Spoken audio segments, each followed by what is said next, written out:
Quand on pense au verbe entreprendre, beaucoup de personnes s'imaginent un indépendant, quelqu'un qui travaille à son compte, qui s'est lancé dans un projet purement entrepreneurial, mais on oublie la dimension où entreprendre, ça peut commencer par la personne que tu es.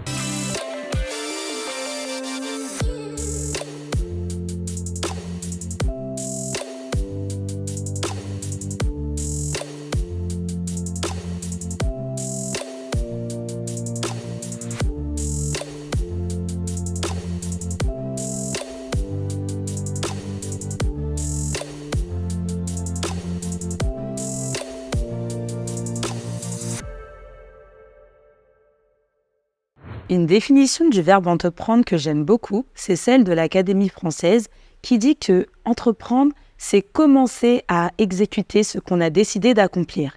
Et sur la base de cette définition, j'ai pu développer un processus en 4 étapes qui te montre comment toi aujourd'hui, tu peux te lancer dans un projet qui te tient à cœur. Et c'est ça qu'on va voir lorsqu'on va parler d'entreprendre. La première étape, c'est décider.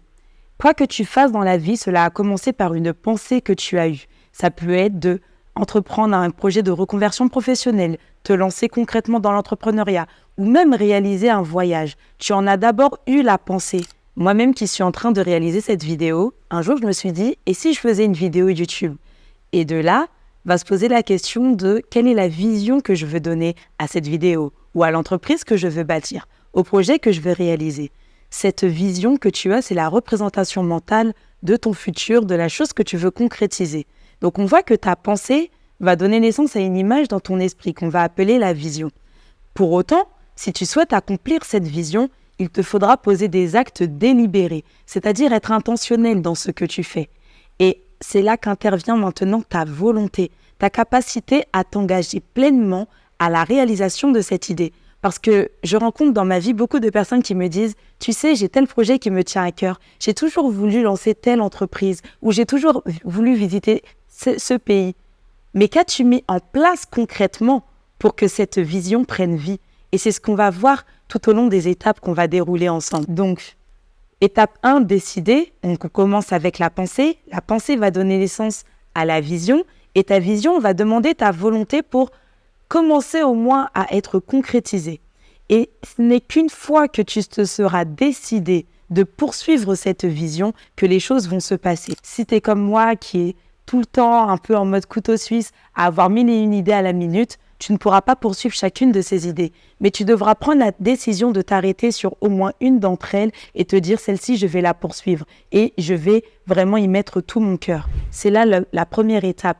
Décider d'aller au bout de ce rêve, décider d'aller au bout de ce projet que tu as à cœur. Et sans ta volonté, la réalité, c'est qu'il ne se passera rien. Donc, on a commencé par la pensée. Cette pensée a donné naissance à une vision et ta vision doit être couplée à des actes délibérés. Ces actes vont ensuite donner naissance à la deuxième étape qu'on va voir par la suite. Donc, on arrive maintenant à l'étape 2. L'étape 2, c'est commencer, parce qu'il faut bien commencer quelque part. Mon conseil, ne commence pas tout de suite de manière grandiose. Commence simplement avec une feuille et un stylo et écris cette vision que tu as, cette idée qui te tient à cœur. Ce que je fais généralement, c'est que j'ai un carnet de notes où j'ai même dans mon téléphone l'application Notes dans laquelle je note toutes mes idées. Pourquoi? C'est parce qu'un jour, tu vas avancer et peut-être 6 mois après, tu auras oublié cette super idée que tu as eue. Mais lorsque tu la notes, tu auras la possibilité de revenir vers elle. Écris ce plan, peut-être en mode brouillon au départ. Pour d'autres, ça va être un vision board, avoir différentes images que tu dessines, que tu colles, que tu trouves sur Internet, mais trouve ce qui te parle et ce qui te tient motivé. Une fois que tu auras écrit cette vision, détaillé un peu les idées que tu as reçues, tu vas pouvoir les formaliser sous forme de plan d'action. Si tu entreprends au sens littéral du terme, c'est-à-dire créer ton entreprise, avoir une idée business, cela pourra prendre la forme de ton business plan, où tu vas détailler ton business model, tes stratégies marketing, d'acquisition client, tout ce par quoi tu vas passer pour concrétiser ton idée. Mais ça peut être un autre cas, tu as une campagne publicitaire que tu lances, ça peut prendre la forme d'un plan média. Si ce sont des visuels que tu veux créer, ça peut être un brief créatif. Qu'importe la forme, tu devras le formaliser pour avoir au moins une feuille de route qui te conduit et te dit à quelle étape tu en es vers la réalisation de ton objectif. Et pour ce plan détaillé, ce que tu vas également faire, c'est de déterminer un objectif final, donc la vision à atteindre, mais aussi des objectifs intermédiaires. Pourquoi ? Parce que ça te permettra d'avoir des indicateurs clés de performance, qu'on appelle aussi des KPI, qui pourront être liés à ce que toi tu veux atteindre et qui te permettront d'évaluer ta progression. Savoir si là tu dois continuer dans ce que tu fais ou si au contraire tu es en train de t'éloigner de la vision qui te tient à cœur. Si dans ton cas, ton objectif c'est d'avoir plus de flexibilité et que tu te mets à ton compte dans le but d'atteindre cet objectif-là, si tu te retrouves dans un cas où tu te sens comme prisonnier de ton entreprise ou que tu te mets à faire de manière routinière des choses qui te prennent du temps, alors peut-être que cet objectif-là de flexibilité n'est pas atteint et tu devras te réadapter. Toutes ces choses, tu devras les définir pour être sûr d'être sur la bonne voie. Et une fois que tu pourras évaluer donc ta progression lorsque tu as commencé, que tu auras au moins déterminé ces critères-là, tu pourras passer à l'étape 3 qui est exécuter. Exécuter, c'est lorsque tu es sur le terrain. Tu es sur le terrain, donc tu commences à tester tes idées et tu commences à voir si elles matchent bien avec la vision que tu avais rédigée. Et tu te rendras peut-être compte que finalement tu avais écrit quelque chose d'utopique, mais que la réalité du terrain est, elle, beaucoup plus compliquée. C'est là que tu vas voir les premiers obstacles. Peut-être que tu avais réalisé une étude de marché, mais qu'au sortir de ton produit, tu te rends compte que les clients ne connectent pas à ce que tu fais. Ou alors, si c'est un projet de communication sur les réseaux sociaux, sur YouTube ou autre, tu avais une super idée, conçu un beau visuel, mais pour autant, les abonnés ne viennent pas, les personnes ne s'engagent pas. Et c'est là que ça peut t'amener à revoir les KPI que tu t'étais fixés et à savoir si oui ou non tu devras ajuster la trajectoire. Dans l'exécution, c'est aussi prendre le temps de se faire plaisir et de profiter du chemin. Parce que tu dois, pour moi, faire confiance au process. C'est aussi lui qui va t'enseigner. Tu es passé par la vision, par l'idée que tu as eue, tu l'as mise sur papier comme on l'a vu dans les étapes précédentes. Mais c'est sur le terrain que tu vas confirmer ton intérêt ou non à poursuivre cette vision. Et je t'encourage à profiter pleinement de ce processus pour rencontrer des nouvelles personnes, tester aussi tes idées, les confronter aux réalités du terrain pour passer à l'étape 4.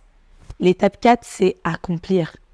Accomplir, en réalité, tu te demandes peut-être, mais quelle est la différence avec exécuter ? Parce que quand j'exécute quelque chose, je suis en train de l'accomplir.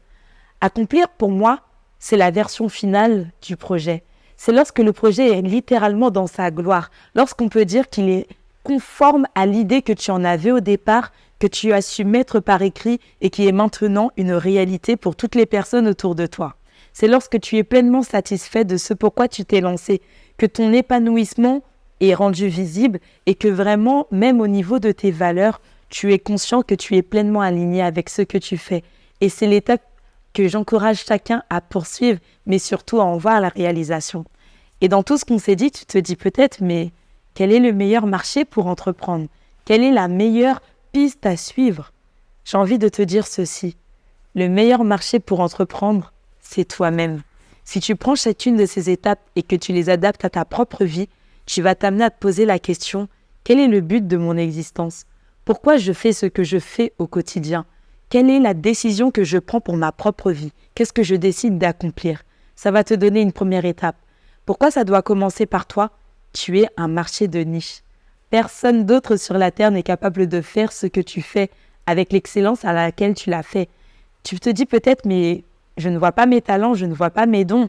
Et pourtant, si tu cherchais au fond de toi, tu pourrais voir que ces choses-là sont palpables et visibles. Parce que oui, tu vas décider d'entreprendre des choses et être intentionnel dans tes actions. En étant intentionnel, tu vas t'appliquer à bien faire, à avoir cette volonté de commencer. Une fois que tu vas commencer à exécuter donc tous les projets qui te tiennent à cœur. Et in fine, ton épanouissement se verra tant d'un point de vue personnel que d'un point de vue professionnel. Et si tu n'y arrives toujours pas malgré les 4 clés qu'on a partagées, n'hésite pas à connecter avec moi. Dans la barre de description, tu trouveras un lien via un appel qu'on pourra avoir ensemble et où on pourra échanger sur où tu en es et quelles sont les différentes transitions de vie que tu es peut-être en train d'expérimenter, mais surtout les objectifs que tu veux atteindre.